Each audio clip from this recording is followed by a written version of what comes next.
Hi guys, Microvitec Ralph here. Right, my Cub monitor's poorly. I can't figure out why it won't stop rolling. If you've seen me on Discord past few weeks or so, I've been asking what's wrong with these. And this one's a Microvitec 653 Cub monitor, and I really want to keep this as part of a BBC setup, having how we used to have these sort of things when you were back at school, sort of thing, where you've got the monitor and then the keyboard goes underneath it, but it will not stop rolling. It's good condition. Got this from is it Todd last year? But it won't. I can't get it working properly. So what I want to do with this video is I'm not going to repair it because I'm really not quite 100% certain what I'm doing, and I'm absolutely terrified of monitors. You'll find that out in a little while. But I'm gonna I'm gonna give you a heads up of what's inside here. So hopefully somebody may have a good clue what to do on their own monitor, and it gives you a clue before you take these to pieces. So it's just gonna be not a strip down to destroy, but a tear down just to instruct sort of thing. So let me get this set up because it's far too close to the camera here. If I put the camera way above, it won't be right. So let me get this set up on the desk over there. Give me 2 minutes and a quick cut, and we'll get this thing sorted out. Yay! Right, here we are set up on the desk I have to my right hand side. Cub monitor. Right. Basically, it's a big, massive block of a monitor, which was absolutely brilliant back in the day. Now, to tear this down, you have to take the back off. The back has 1, 2, 3, 4, 5, 6 screws on. So standard, small, tiny little screws. Not very good for this, I don't think. But this will take the entire back panel off. I'm not going to bore you with that. Let's jump forward to the panel being taken off, shall we? Right, with all 6 screws out, the panel will drop down. Now, this is not plugged in. We have the plug here, and I'm not going to plug this in because it will recharge all the capacitors. Now, if you look inside there, I've got a torch on here. There's the back of the tube, circuit board. Now, we can get this off of here anyway. There's a multi-connector there which holds on for the monitor socket. This part of the switching mechanism goes over here. So let me go through with these bits here. Just basically pull them off.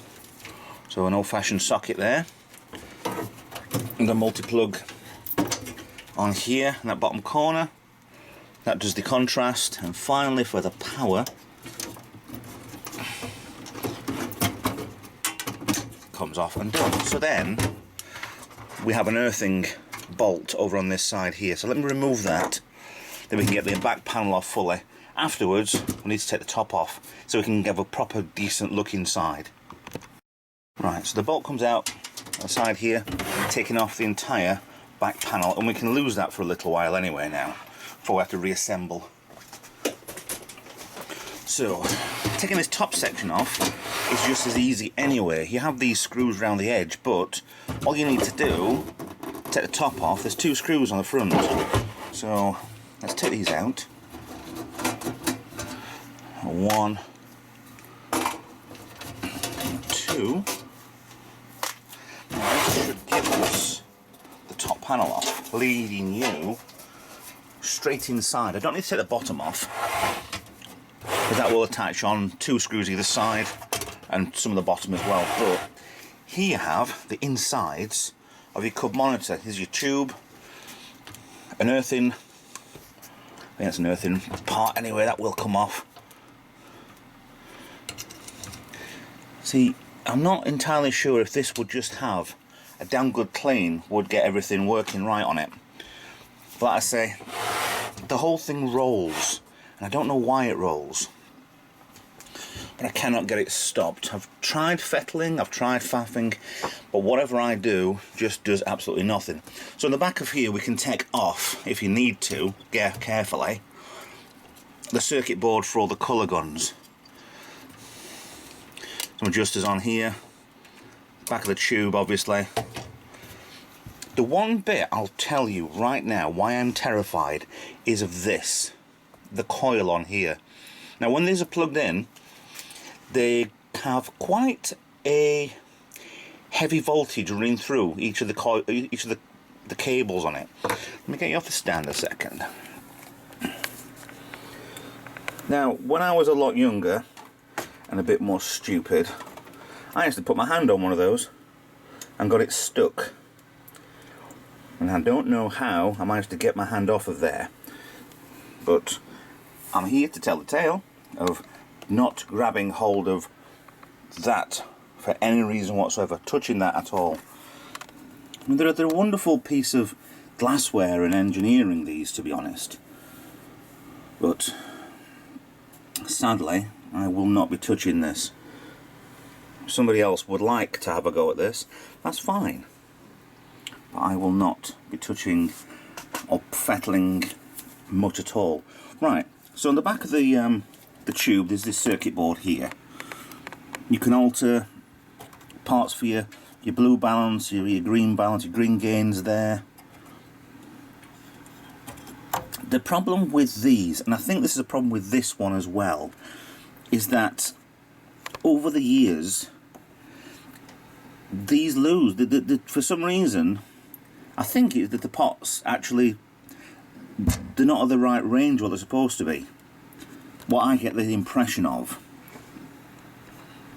So what you need to do, what I think I'd need to do if I kept this, is completely change all the pots on here, as well as what's on the circuit board, but I'll get to that in a second. This can, and this can't come off. Cable's running around there. Runs down to this section here for the tripler. Oh, that's the tripler actually, in front there. This section, I think it's the focus. This green knob on there.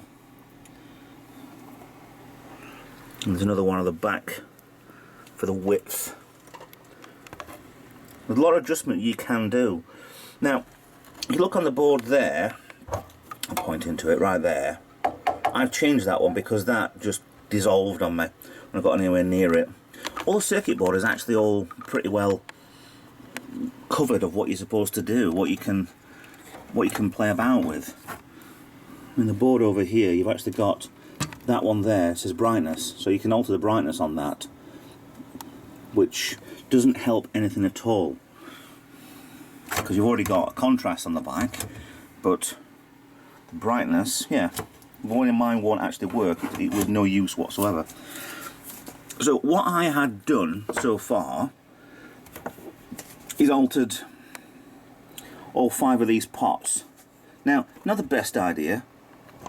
You can see on there, one of them's got frame, one's got the height, field frequency, 2 over here, line frequency, and line phase. To alter these, should have brought everything back into its own. But unfortunately it didn't. Now, let me get this circuit board out as best I can and see if I can show you even more, in better detail, on the circuit board. Right, here we have the full circuit board out. And you can tell there's a lot of very interesting stuff on here.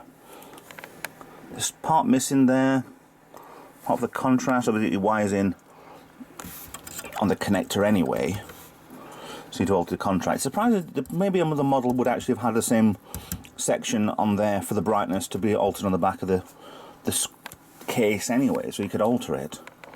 But it's quite a simple enough circuit board, but highly deadly, and I have no intention at all in repairing this. I wonder if that jumper there for the AV does anything.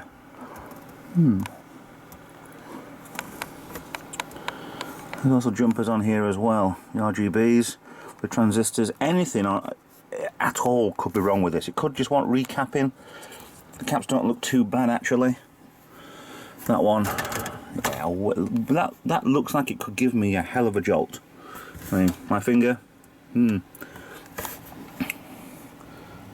at the transformer there.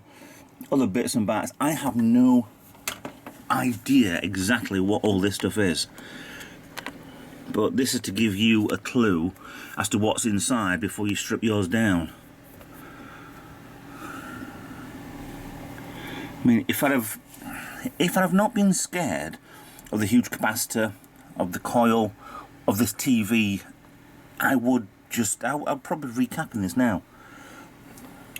But at the minute, no. We've even got, there's a chip underneath here with a heatsink on top of it. That could have gone. There could be a million different things that's gone. But the screen does work. But the screen just doesn't do what it's supposed to do. And I cannot figure out what it is. You know, these resistors, I don't know. Honestly, this is tinkering with stuff I have no idea. And I don't like it.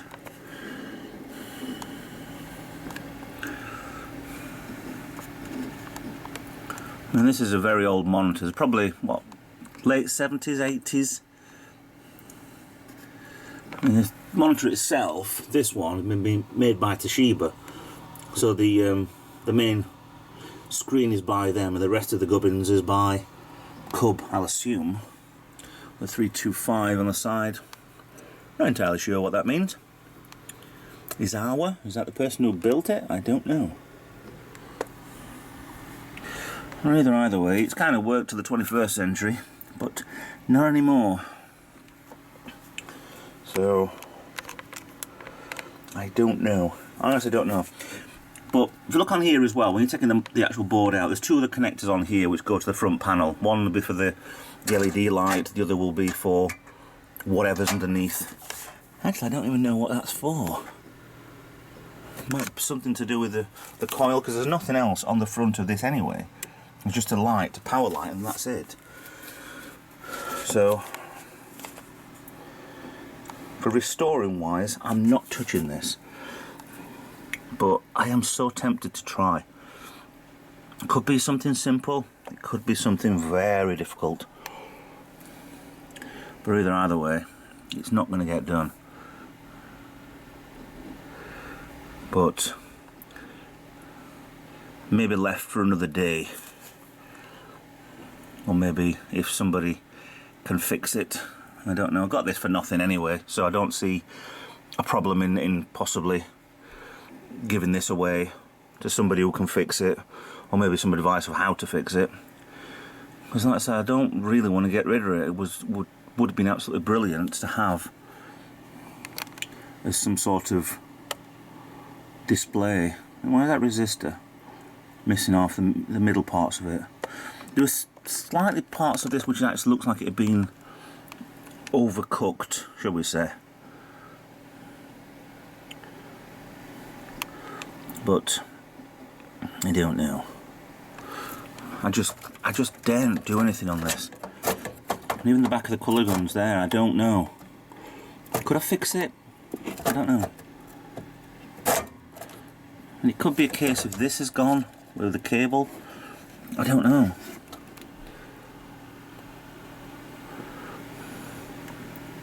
But either way, this is an instructions of, like I say, here is a Cub monitor. And if you want to faff yourself, then get yourself your own Cub monitor. Have a good go. This is what it looks like inside, basically. I'm sorry I can't repair this. I don't know how to. And I am terrified. I'm going on about that, I think, actually. I just wish I could see something now that could show me what it is. But there's actually two resistors on top of each other there. Why are they there? It might have been some sort of problem, we couldn't get to it and soldered on top of it. I don't know, R2, R323. And the caps don't look like they're bulging at all. There was a lot. I've already took this to pieces already.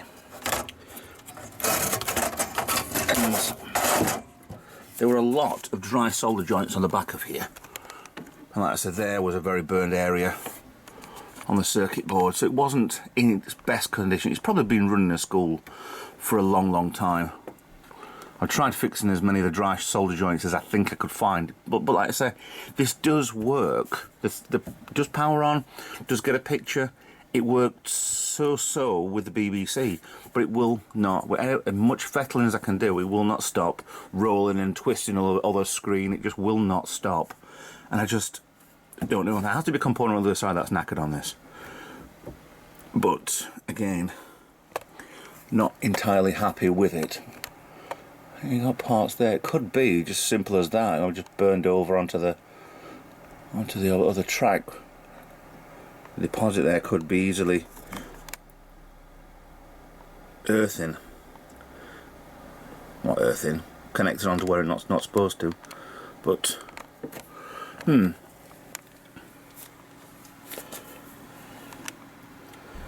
they're a lovely little thing. You can actually stack stuff on top of it instead of just having a flat screen monitor, which is what we used to have back in the 80s with the old BBCs. And it's just a shame I can't do this project any justice. So, if you've got a Cub monitor, this is what it looks like inside. If you can see any problems with this, then please have a go. Try and fix them yourself, but just I will not be electrocuting myself on that. Thank you very much. So anyway, onto the board. It'll stay still. Thanks for watching. Please like and subscribe. Hope this video may have helped you out a little bit if you've got your own Cub monitor. If not, I'll see you in the next video. Bye for now.